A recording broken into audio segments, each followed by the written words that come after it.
Handa na ba kayo mag-throwback ngayong umaga? Balikan natin ang mga fur-filled moments na nagpasaya sa ating programa ngayong 2025. Silipin natin ang top 5 Wednesday Pets Day guests na nagdala ng extra energy at good vibes sa bawat Wednesday morning. Let's all watch this.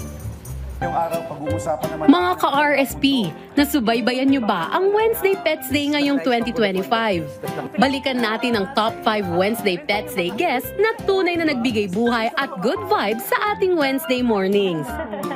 Sa ating top 5, ang pet gecko, small but terrible. Tunay nakakaiba ang pet na ito dahil sa kanilang iba't ibang morphs. Easy to care din sila kaya perfect for beginner para sa mga gustong mag-alaga ng reptiles. Tahimik, fascinating at talagang interesting alagaan. Sa ating top 4 naman, ang sugar gliders.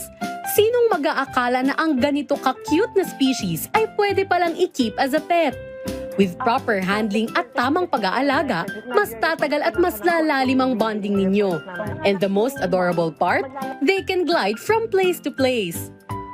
Ready to dive in? Sa ating top 3, ang guppies, na kilala rin bilang million fish dahil sa kanilang prolific breeding.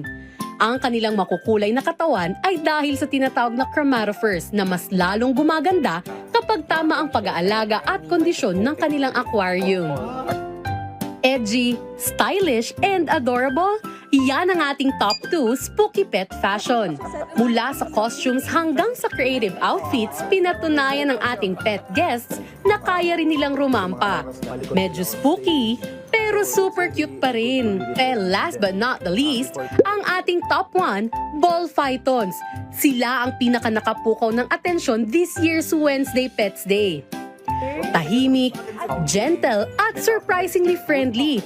They break the stereotypes at pinatunayan na ang responsible pet care ang susi sa ligtas at masayang exotic pet ownership.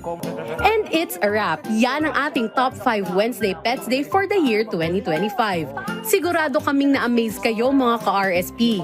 Kaya naman next year, abangan ninyo dahil mas marami pa tayong adorable pets na tiyak na magbibigay sa inyo ng fun and exciting morning. Stay tuned mga ka-RSP!